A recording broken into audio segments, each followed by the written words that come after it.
हे हे राम, आत्म सत्ता सर्वत्र और सर्वव्यापी है। उसमें जैसा निश्चय पूर्ण होता है वैसा ही अहम प्रत्यय भावना की दृढ़ता से फिर भाषित होता है।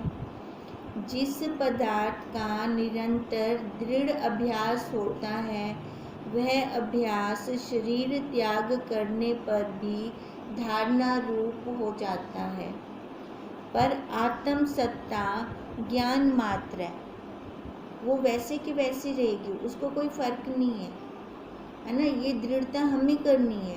कब?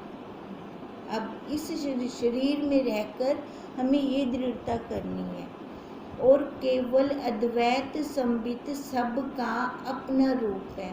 अब देखो, जैसे ये ट्यूबलाइट, इस ट्यूबलाइट के नीचे हम चाहे शास्त्र पढ़ें चाहे गंदे काम करें, इसको कोई फर्क नहीं है, ये वैसे का वैसे रहेगी। अब कहते हैं ऐसी वो आत्मा वैसे की वैसी है, अद्वैत सत्य, उसको कोई फर्क नहीं पड़ता। अब क्योंकि परमात्मा ने अब हमें स्वतंत्र कर दिया है, अब स्वतंत्र किया है, तो अब वो देखता है कि ये वापस मेरे पास आता है कि नहीं आता। अब जैसे बाहर हम गए छोड़ दें चराने के लिए, वापस घर आती हैं कि नहीं आती, या बाहर निकल जाती हैं। ऐसे हम जीव सारे बाहर निकल गए, संसार में चले गए, अपने आप से हम विमुख हो गए। अब विमुख हो गए तो पर्दा आ गया। अब पर्दा, ये सबसे बड़ा शरीर का पर्दा आ गया। अब इस शरीर को मैंने ही अपना स्वरूप जान लिया, रूप स्वरूप इसको मान लिया, ये मेरी सबसे बड़ी गलती है। जबकि ये असत्य है, जड़ है, दुख रूप है। मैं सत्य हूँ, चित्त हूँ, आनंद रूप हूँ, दोनों में अंतर है ना। अब ये अंतर जिसको समझ आ जाएगा ना, वो छूट जाएगा। इसलिए वो कह रही हैं, पर वो आत्म सत्ता ज्ञान मात्र है और केवल अद्वैत संबित सबका अपना रूप है। जिसको स्वरूप का ज्ञान होता है वह शास्त्रों के दंड से रहित होता है। अब जो स्वरूप में अपने आप को जान रहा है कि मैं ये नाम रूप आकार नहीं हूँ, ये खाली आकार व्यवहार के लिए है, और उसकी दृढ़ता अपने स्वरूप में है, तो उससे कोई गलत काम होगा क्या? पहले ज्ञानी के लक्षण बताते हैं, उनके गुण बताए हैं, है ना। धैर्य है, क्षमावान है, संतोष है, संतुष्ट रहते हैं, उनसे कोई गलत क्रिया ही नहीं होती। फिर उनको दंड कैसे मिलेगा? वेद और शास्त्र जिसको भला बुरा, सच या झूठ वर्णन करते हैं, उसमें जिस पुरुष को निश्चय होता है उसको वे वासना के अनुसार फल देते हैं। अब जैसे माताएं कहती हैं कत्ती की आरतियाँ करो स्वर्ग दा वासा थी से, है ना। अब उनकी दृढ़ता वहाँ पे है ना, फल लेने में। अब वो कत्ती की आरतियाँ किस लिए कर रही हैं? स्वर्ग की वासा के लिए, मतलब कर्तापन से कर रही हैं, उनका पुण्य मिलेगा, ठीक है। अब ऐसे अनजाने में उनसे कुछ कर्म, दूसरे पाप कर्म भी हो जाते हैं, फिर उनके मन के अंदर चलता है ये मेरे से पाप हो गए, ये मेरे से पाप हो गए, तो उसका फिर उनको पाप कर्म का भी फल भोगना पड़ेगा। अब ये दोनों फल भोगने पड़ेंगे उनको। अगर वो दोनों को देखने वाले हो जाएं तो मैं को बीच में लाए ना, कर्तापन को लाए ना, तो दोनों से मुक्त हो जाएंगे। इसलिए कहा कि जिनको वासना के अनुसार वो फल देते हैं, किनको, जिन पुरुषों को ये निश्चय होता है ना, कर्म फल का निश्चय होता है, और जिसके निश्चय में आत्मा से भिन्न सब शब्दों का अभाव होता है, उसको आत्म अनात्म विभाग की कल्पना ही नहीं रहती। उसके लिए कोई और शब्द ना महत्व नहीं रखते, वो शब्दों को खाली एक कान से सुना दूसरे से निकाल दिया, ऐसे रहता है। देखो, एक शब्द जो हमें अपने स्वरूप में ले जाते हैं, एक शब्द जिसने महाभारत का युद्ध करवा दिया, वो भी शब्द, ये भी शब्द, दोनों में अंतर है ना। अब कहते हैं जो अपने स्वरूप में दृढ़ हो जाता है उसके लिए सब शब्दों का अभाव हो जाता है। तो उसके लिए कोई शब्द ही नहीं रहता। फिर क्यों नहीं रहता? क्योंकि वो जान रहा है। वो जान रहा है, क्या जान रहा है? कि मैं नहीं हूँ, ये देह मैं नहीं हूँ, मैं सच्चित आनंद रूप, मैं साक्षी हूँ, मैं आत्मा हूँ, मैं परमात्मा हूँ। अब वो जान रहा है। अब ये जो जान जाता है बाहर किसी शब्द पे रुकेगा ही नहीं। हम खुद अपना निरीक्षण करें, हम रुकते हैं कि नहीं रुकते? हमारा होमवर्क इसलिए चल रहा है, जो हमारा होमवर्क चल रहा है इसीलिए चल रहा है कि हम किसी शब्द पर ना रुकें। हमें दुख सुख की अनुभूति कैसे होती है? दुख सुख की अनुभूति देह बनती है ना, किसी न किसी का शब्द ले जाती है ना अंदर, तब होती है ना। इसलिए कहा कि वह सब शब्दों से उठ जाता है, उसको आत्म अनात्म विभाग की कल्पना ही नहीं रहती फिर, क्योंकि वो तो सर्व जगह है। क्या कहे, इधर है उधर नहीं है, इनमें है उनमें नहीं है। अब सास सामने से बैठी गालियां दे रही है, मैं उन्हें परमात्मा बुद्धि किवें करा, मैं उनको परमात्मा किवें देखूं, है ना। अगर देखो मैं उनको सत्स मनसा ना था तो उनके शब्द लग से मेरे को, है ना। अगर हूँ तो पहले सस मनन तो पहले मैं नू बनी हाँ, नू बनी हूँ ना, तब वो सास भी बन गई, उसके शब्द भी लग गए। अगर मैं सास बुद्धि नू बुद्धि ही ना रखूँ, नू वाली उपाधि ही ना ओढ़ूँ तो वो सास नहीं लगेगी। सास नहीं लगेगी तो शब्दों का कोई महत्व नहीं रहेगा। वहाँ पे क्या आ जाते हैं फिर गुण, है ना। वो तमो गुण प्रधान हमें दिखना चाहिए। अगर दिख जाता है तो अच्छा है ना, फिर टक्कर नहीं होगी हमारी। अगर हमें तमोगुण ना दिखा, वो उपाधि हमें सच लगी, उससे पहले मैं बन गई, है ना। ये खाली सास का उदाहरण लिया है। ऐसे देखो पति आते हैं, बच्चे आते हैं, घर के परिवार के और संबंधी आते हैं, तो उससे पहले मैं बनती हूँ, वो मैं शरीर ओढ़ लेती हूँ संबंध वाला, फिर सामने वाले के शब्द लगते हैं। ठीक है। अगर पहले से ही परमात्मा बुद्धि बन जाती है तो वो आकार के साथ व्यवहार हो जाना है, चाहे वो गुस्से वाला व्यवहार हो जाए, चाहे थप्पड़ मार देने वाला व्यवहार हो जाए, पर अंदर विक्षेपता नहीं होगी। कर छी करके वहाँ छी कर दिया, अंदर उसको मलते नहीं है। अगर परमात्मा बुद्धि के साथ, कई बार डांटना भी पड़ता है ना, ऐसे समझ नहीं आता बच्चों को, डांटना भी पड़ता है, तो फिर उसको मलना नहीं है, अंदर तक नहीं लेके जाना, माँ बन के नहीं करना है ये व्यवहार, खाली आकार के साथ व्यवहार। परमात्मा ने इस जन्म में उसको मेरा बेटा बना दिया या बेटी बना दी और इसको इस आकार को माँ बना दिया। पिछले जन्म में क्या पता क्या संबंध थे, पता है हमें? नहीं पता ना। तो यहाँ पे खाली व्यवहार कर देना है, अंदर तक लेकर नहीं जाना उसको। और जिसके निश्चय में आत्मा से भिन्न सब शब्दों का अभाव होता है, उसको आत्म अनात्म विभाग की कल्पना भी नहीं रहती, चाहे देह रहे अथवा ना रहे। हे राम, जिसकी संबित जगत के शब्द अर्थ में बंधी हुई है, उसको पदार्थों में राग भी उपजेगा, द्वेष भी उपजेगा। कहते हैं जिसकी संबित मतलब अंदर से मन से जुड़ा पड़ा है वो पदार्थों के साथ, तो उसको एक के प्रति राग होगा। अब जो उसकी जिसकी कामना पूरी कर देता है उसके प्रति उसको राग हो जाएगा, और जो उसकी इच्छा पूर्ति नहीं करता उसके प्रति उसको द्वेष हो जाएगा।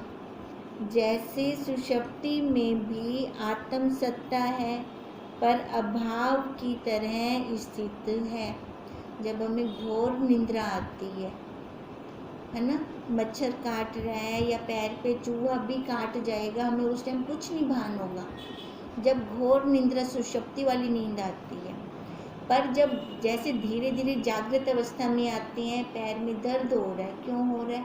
फिर देखा तो कोई काट गया है ना।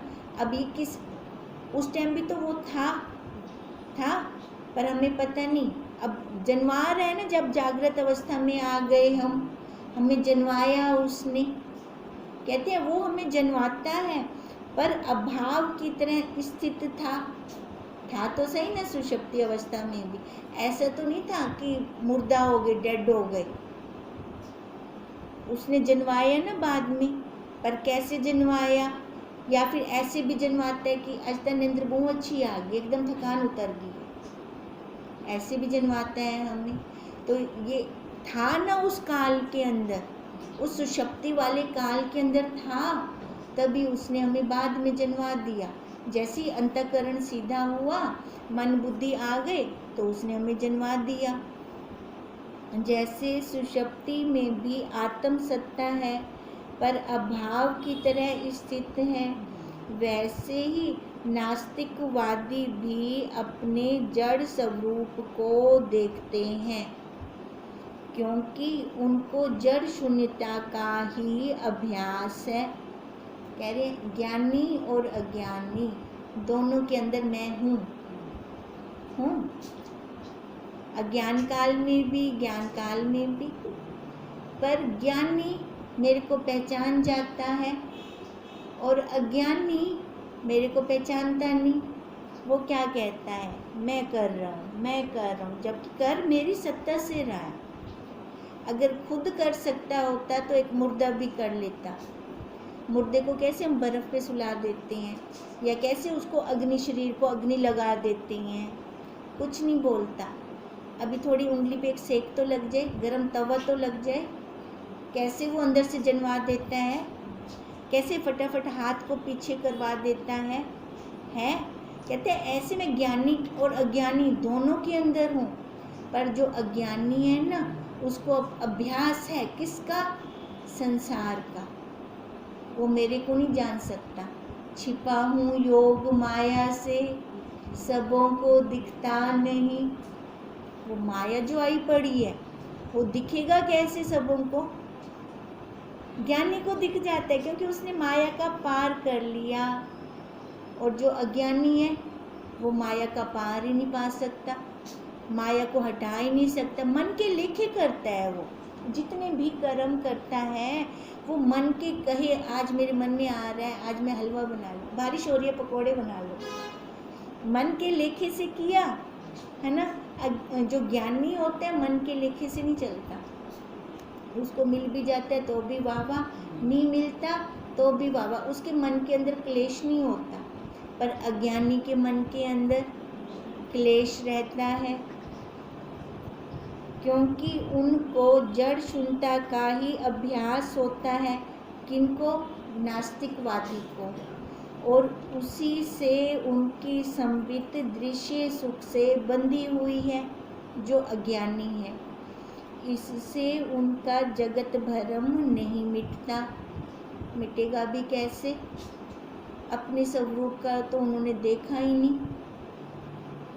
देखो, सबसे बड़ी आश्चर्य की बात है, जो चीज़ मेरे पास है उससे ही मैं अभी अनभिज्ञ हूँ, उसको ही मैं नहीं जान रही। आश्चर्य है ना। कैन दूजे को लोवे बुलाता ने मन्ना भी से, कैन बे कोले मैं किमें देखा उनको, और देवे ना देवे मैं किमें जाना। जो चीज़ वास्तव में मेरे पास है, मेरे पास होते हुए भी उससे मैं बहुत दूर क्यों हूँ? क्योंकि मैं बहुत दूर कहाँ निकल गई? संसार में। संसार में क्या है? विषय। विषयों के अंदर निकल गई मैं। अब विषयों के अंदर जाऊंगी तो अपनी ओर कैसे मुड़ूंगी? जब तक विषयों से वैराग्य नहीं आता तब तक मैं अपने आप में नहीं आ सकती, अपने आप में नहीं बैठ सकती, है ना। वैराग्य, संसार से वैराग्य आना बहुत जरूरी है। पता लगे, हट से नहीं, ज्ञान से। हट से नहीं रोकना मेरे को, ज्ञान से। ऐसा नहीं आम एक साल कितने मैं आम हरिद्वार छोड़ दिया, पर अंदर तो इच्छा हुई बच्चे खमदे बैठे हुए मैं खामना, पर एक साल वेट कर इंसान कोई ना। तो ये मैंने हट से छोड़ा, है ना, ज्ञान से नहीं छोड़ा। ऐसे गुरुदेव कह रहे हैं कि उसकी संबित दृश्य सुख से बंधी हुई है, इससे उसका जगत भरम नहीं मिटता। उस मलिन वासना से उन्हें संबित मिली है। देखो, शरीर का अंत हो जाता है पर वासनाओं का अंत नहीं होता। अब अंत समय में वो जो वासना के साथ गया फिर वासना के साथ मुड़कर आएगा। अब मान लो किसी का यहीं पे कोई सामान रह जाए, वापस लेने के लिए आएंगे ना। अब ऐसी जो वासना के साथ गया ना, वापस लेने आता है, चाहे 2 पैर वाला कार ले ले, चाहे 4 पैर वाला कार ले ले, वापस आएगा इस संसार में। अब कहते हैं वो मलिन संवित तो साथ लेके गया था, अब उस वासना के अनुसार फिर वो वापस आया है। इससे उनको जड़ पत्थर रूप प्राप्त होते हैं। उस जड़ता को भोग कर वे वासना के अनुसार फिर दुख भोगेंगे। उस भावना से जगत नहीं भासता, पर वे कुछ काल पीछे चैतन्य होकर फिर उन्हीं कर्मों को भोगते हैं। 84 लाख योनि कही है। 84 लाख योनियों के बाद ये मनुष्य शरीर प्राप्त होता है। अब कहते हैं जिसको मनुष्य शरीर प्राप्त हुआ और उसने अपना काम नहीं किया, लोगों को सताया, पाप कर्म किए, पैसा इकट्ठा किया तो गलत तरीके से इकट्ठा किया, उसने खाली अपना सुख देखा, अपना फायदा देखा, मेरे पास इतना इकट्ठा हो रहा है धन, चाहे दूसरे का लॉस होता है हो जाए। जिसने ऐसा कर्म किया ना, सबसे पहले प्रकृति उसको पत्थर बनाएगी। पत्थर के बाद जैसे हमने अब 4 अवस्थाएं की थी, धीरे धीरे उन अवस्थाओं में से निकालेगी। उसके बाद उसको ये मनुष्य शरीर प्राप्त होगा। मनुष्य शरीर प्राप्त होने के बाद भी अगर वो नहीं सुधरता, फिर से वैसे जाएगा। फिर देखो, कभी एक बार मनुष्य शरीर के अंदर प्रकृति ये मौका जरूर देती है कि तत्वज्ञ गुरुदेव से भेंट जरूर करवाती है। ये प्रकृति का नियम है। उसने एक बार ऐसे संतों से, ऐसे गुरुदेव से मिलवाना है, ठीक है। अब वो हमें मिलवाती है, उसमें अगर हम जाग जाते हैं तो अपना फ़ायदा। अगर वहाँ पर भी हम अपनी बुद्धि को नहीं ढंग से पहचान पाते, उन संतों को उसमें दोष दृष्टि देख लेते हैं अपनी बुद्धि से, फिर हमारे लिए वो 84 का चक्कर चालू रहेगा। अब वो 84 का चक्कर कैसे है? जैसे चक्रव्यूह आ रहा है, वो आंखों पे पट्टी बंदी पड़ी है, हाथ लगा रहा है, ठीक है, वो दरवाजा ही निकल वेंदे सुला ला तो हुंदा चक्कर शुरू थी वेंदा। ऐसे ही हमारा चक्कर शुरू हो जाता है। हमारे लिए वो आया दरवाजा, पर हमने पहचान नहीं की, दोष दृष्टि बना ली अपनी। दोष दृष्टि से उनको कुछ घाटा हुआ। किसको हुआ घाटा? हमें घाटा हो गया, हम ना छूट पाए। अब परमात्मा कैसे आएगा हमारे पास? संतों के रूप में आएगा ना, है ना। ऐसे तो सामने से नहीं आएगा कि मैं परमात्मा हूँ जी, कोई ऐसी आकाशवाणी हो जाए हमें, होगा? नहीं होगा। पहचानना है हमें, अपनी स्थूल आंखों से पहचानना है उनको। अगर पहचान जाएंगे तो निकल जाएंगे इस 84 के चक्कर से। अगर नहीं पहचान पाए तो ये चक्कर। अब इस शरीर में ही देख लो, सभी माताएं बहनें जितनी भी बैठी हैं, कितना दुख है। सभी दुखी हैं कि नहीं है? कोई चाहता है वापस आए यहाँ पर? है किसी की इच्छा वापस आने की? किसी की भी नहीं है। क्यों नहीं है? इन्ना सोहना संसार है, धी पुत्र परिवार है, भला क्यों नहीं आवना? दुख बड़ा है, सुखी कोई नहीं है। कोई कैसे दुखी है, कोई कैसे दुखी है, तो आए क्यों? मनुष्य शरीर लेकर इसका मिश्रण जो आधा पाप आधा पुण्य है, तो हम अब स्वतंत्र हैं। सबसे बड़ा फ़ायदा ये है इस शरीर का कि मैं स्वतंत्र हूँ। स्वतंत्र होकर मैं अपना परमार्थ वाला रास्ता ही क्यों ना अपनाऊं कि दोबारा आना ही ना पड़े। ऐसा कुछ इसमें रखा तो है नहीं कि मैं इच्छा कर समय मोड़ वापस आवा, कुछ नहीं है ऐसा सार यहाँ पे देख लिया सारा सार। तो वही गुरुदेव कहते हैं कि वासना के अनुसार फिर वो दुख भोगेंगे। उस भावना से जगत नहीं भासता, पर वे कुछ काल के पीछे चैतन्य होकर फिर उन्हीं कर्मों को भोगते हैं। जैसे सूर्य के आगे बादल आवे फिर हट जावे, वैसे ही उनके लिए जगत होता है। अब यहाँ पे ये प्रश्न भी उठ सकता है, अब सारे नीच कर्म तो नहीं करते है ना, अच्छे कर्म भी कर रही हैं, पर कई बार होता है कि मुक्त नहीं हो पाते, शरीर लेते हैं, तो उनके लिए कृष्ण जी ने गीता में कह दी है, जो योग भ्रष्ट होते हैं ना, धीमान श्रीमान के घर उनका जन्म होगा। जितनी यात्रा वो पीछे करके आए हैं ना, उससे आगे की यात्रा होगी पीछे, जस्ट रिवीजन होगी उनकी। रिवीजन होने के बाद वो पीछे वाला उनको अपने आप याद आ जाएगा, फिर आगे अपना पुरुषार्थ ना छोड़ें, वो आगे उनका पुरुषार्थ होगा।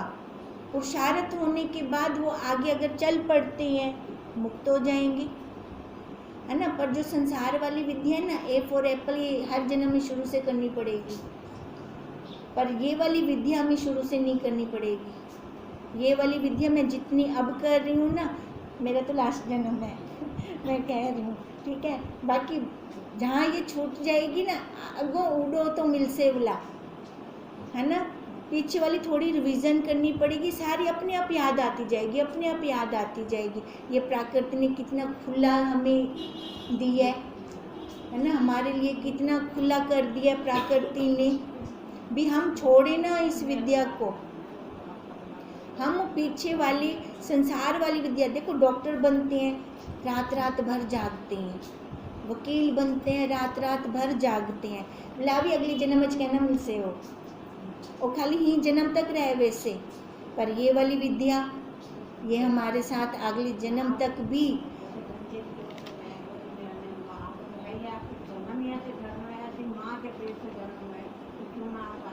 तो अपना संकल्प भी चलता है, अपनी दृढ़ता भी चलती है। तो वही मैं कह रही हूँ, अपनी दृढ़ता रखें हम अपने ऊपर, है ना। अब आप लोग मायूस मत होना, नहीं, आपको वो माँ मिली है, मेरे से ज़्यादा ज्ञान आपने ली है, मैं तो बहुत लेट आई इधर, मायूस नहीं होना, है ना। पर दृढ़ता नहीं छोड़नी, दृढ़ता नहीं छोड़नी, अपनी पक्की दृढ़ता रखें। जैसे हम संकल्प इस आभा मंडल में छोड़ते हैं, वो संकल्प हमारे फलीभूत होते हैं। अब संकल्प की दृढ़ता हो ना, थीसा न थीसा, पता नहीं क्या थीसे, अगर ऐसे रहेगा संकल्प फिर नहीं दृढ़ता रहेगी, वो पता नहीं क्या थीसे, फिर ये वाला भाव रहेगा, बोला प्रकृति भी आँख से पता नहीं क्या थीसी, बोला वो भी नहीं आँख से, बोला। अब इसलिए कहा, जैसे सूर्य के आगे बादल आवे और फिर हट जावे, वैसे ही उनके लिए जगत होता है। स्फुरन रूपी जो जीव है, उसमें जैसा निश्चय होता है वैसा ही भासित होता है। अब देखो आ गई बात, स्फुरन रूपी हमारी फुरनी है। अब फुरनों में मैं माँ बनी बैठी हूँ, पत्नी बनी बैठी हूँ, नानी बनी बैठी हूँ, दादी बनी बैठी हूँ, क्या बनी बैठी हूँ, यह सारी उपाधियाँ मैंने हटा दी। ये देखो हम अपने साक्षी आप में, ठीक है, हम किसी दूसरे के लिए नहीं कह सकते, और ना ही मेरे को किसी दूसरे की तरफ जानना है। मेरे को क्या करना है, खाली मेरे को अपने आप को देखना है, क्योंकि मैं चाहती हूँ कि मैं छूटूं। ऐसे सबका अपना अपना संकल्प हो तो, है ना, हमें दूसरे की तरफ नहीं जानना, हमें खाली अपने आप को देखना है। अब कहते हैं वो जीव चाहे अब आता है तो अच्छी बात है, नहीं आता तो 20 जन्मों के बाद भी तो मेरे को ली था उसे। अब फिर उस टाइम ऐसा वातावरण मिले ना मिले, है ना, ऐसे तत्वज्ञ गुरुदेव मिले ना मिले, ऐसे घर से हमें छुट्टी मिले ना मिले, ठीक है, अब भी मैं क्यों ना अपना काम कर लूँ। 20 जन्मों के बाद जो मैं करूँगी वो वाला काम मैं अब क्यों ना करूँ। अब तो सारा कुछ मेरे को दे रहे हैं ना, सारा कुछ मिल रहा है ना, तो अब मैं आलस क्यों करूँ, अब मैं प्रमाद क्यों करूँ। हमारी प्रमादता के कारण हम पीछे हटते हैं, ये हमारी अपनी प्रमादता है कि मैं आलस मार जाती हूँ। इसलिए कहा कि वो फिर से आएगा और उसमें जैसा निश्चय होगा उसको वैसा भासित होगा। जिसे एक आत्मा में निश्चय होता है वह जन्म मरण के विकारों से रहित हो जाता है। सबसे बड़ा रोग कौन सा है जीव का? जन्म मरण का रोग है। एक्सीडेंट हो जाए, हाथ पैर टूट जाए, वो कोई बड़ा रोग क्या नहीं। सब तो बड़ा रोग यो है जन्म गिनना ते बोला, मरना ते बोला, वापस आना। अब ये वाला जन्म मरण का रोग हमारा गुरुदेव मिटा रहे हैं, हमें दवाई देते हैं यहाँ पर। अब जितनी देर तक दवाई हम दो उन्हीं देर तक ठीक रह दो, है ना। अब वो दवाई अगर नहीं खाते तो असर खत्म थी वेंदे, फिर वो दुख सुख व्यापता है, वो संसार वाली आ जाती है। तभी कहते हैं ये वाली डोज खानी बहुत ज़रूरी है। और जिसे नाना स्वरूप जगत में निश्चय होता है वह जन्म मरण से फिर नहीं छूट सकता। हे राम, जिसकी बुद्धि में पदार्थों का रंग चढ़ता है वह राग द्वेष रूपी नरक से मुक्त नहीं होता। अब उसको नाना तत्व सच्चा लग रहा है, बाहर के विषय अच्छे लग रही हैं, वो छूटेगा कैसे। अब उसको राग द्वेष तो बना रहेगा, जहाँ से प्राप्ति होगी, जिसने आसानी से दे दिया वो राग प्यार हो गया उसके प्रति, जिसने मना कर दिया उसके प्रति द्वेष हो गया। और जिसको एक आत्मा का अभ्यास होता है उसे अभ्यास के बल से सब जगत आत्म तत्व भासित होता है। एक आत्मा का अभ्यास। हम एक परिवार में 10 लोगों को खुश नहीं कर सकते, कोई ना कोई नाराज रहेगा। एक उस परमात्मा को खुश कर दें, उसी का अभ्यास कर लें, बस उसके बल से, उस अभ्यास के बल से छूट जाएंगे। नथनी दी यार ने ताको सिमरन बारंबार, नाक दी करतार ने ताको दिया विसार। जड़ नक होने देते हैं उनको बोल गई हूँ, जो हमें विषय दे रही हैं उनको याद रखी बैठे हैं, अब उनके लिए भटक रही हैं फिर संसार के अंदर। अब जिसने आज विषय दिया कल वो रुला भी सकता है, पक्की बात है। ए ना समझना, जिन्हें आज खुश कर देते था कल भी मेरे को खुश रख से, पक्की बात है। खुश नहीं रखेगा वो, रुलाएगा, जरूर रुलाएगा वो। तो उससे अच्छा वो विषय की तरफ मैं गई क्यों, वहाँ पे मैं रुकी क्यों।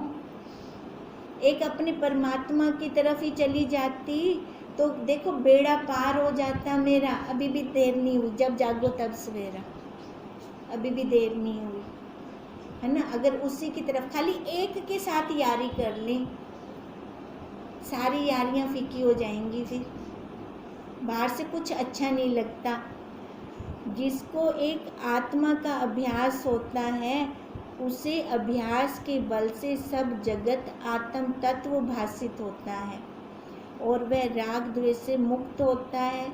जैसे स्वप्न में किसी को अपना जागृत स्वरूप स्मरण आता है तो वह स्वप्न के सब जगत को अपना देखता है। अब जिसको स्वप्न के अंदर याद आ जाए, अब देखो स्वप्न कभी झूठ नहीं बुलवाता, स्वप्न में वही निकलेगा जो मेरे अंदर होगा, ठीक है। बाहर तो हम बुद्धि के बल से ना अपने को ढक लेते हैं, पर्दा डाल देते हैं। 4 ज्ञानी बैठे होंगे तो वैसे ज्ञान वाली बात कर देंगे, पर जब स्वप्न आता है ना उस टाइम असली पोल खुलती है हमारी। भी उस टाइम भी वो ज्ञान वाली बात निकलती है कि नहीं निकलती? क्योंकि स्वप्न में बुद्धि उल्टी पड़ी होती है, खाली मन होता है। तो मन से, हमारे मन के अंदर जो जिस चीज़ की दृढ़ता होगी ना, वही निकलेगा। अब कहते हैं अगर एक का हमने अभ्यास किया है तो स्वप्न के अंदर भी मेरे को अपना ही स्वरूप सिमरन आएगा। मान लो कोई स्वप्न के अंदर परिस्थिति आ गई, फिर भी मेरे को ये याद रहेगा कि मैं तो दृष्टा हूँ, मैं तो देख रही हूँ इसको, मैं तो सच्चिदानंद हूँ, ये सारा दृश्य है।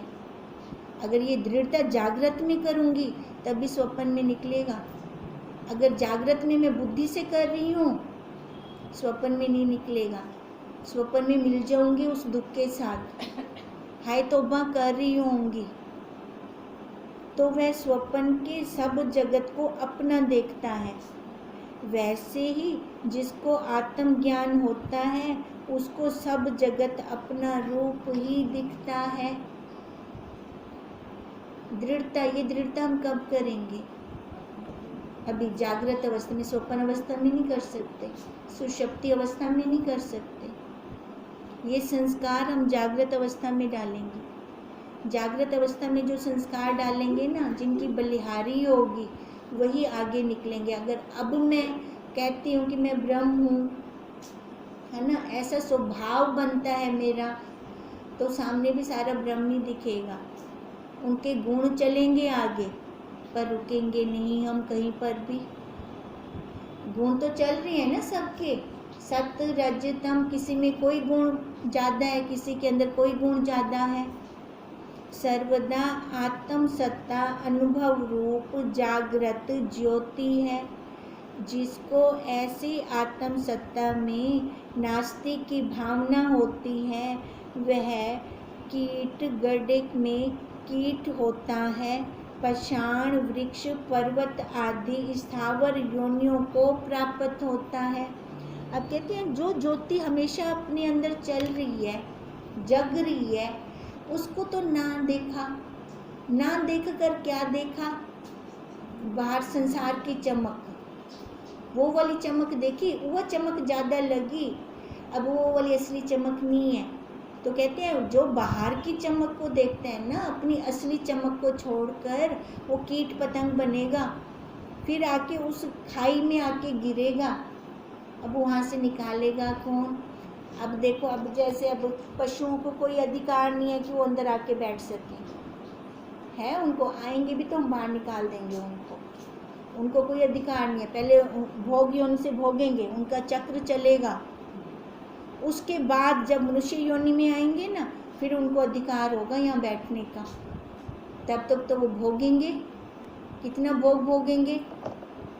और अभी हमें कल परसों बताया है, वो जिस भी भोग योनि में होते हैं उनको दुख होता है, मरने के बाद उनको सुख होता है। यानी हर योनि में उनको दुख ही दुख है जितने टाइम तक वो जीवित रहते हैं। हम कितने सौखे बैठे हैं। अब ऐसा कर्म तो ना हो ना हमसे कि हम दोबारा वहाँ नीचे जाएं, हमारा पतन हो। कम से कम ऐसे कर्म तो हो कि उत्थान की तरफ जाएं हम, और ऊपर जाएं, नीचे की तरफ ना जाएं। अब ये कैसे होगा? विवेक से, विचार से। जब हमारा विवेक विचार चलेगा तब होगा ये, नहीं तो अगर एक एक के साथ उलझते रह जाएंगे ना, अपना काम नहीं बना पाएंगे। अब तो है कि जल्दी जल्दी मेरा अपना काम बन जाए। ओम तम नमामि, ओम तम नमामि हरिं परम, ओम तम नमामि हरिं परम। क्या निकला?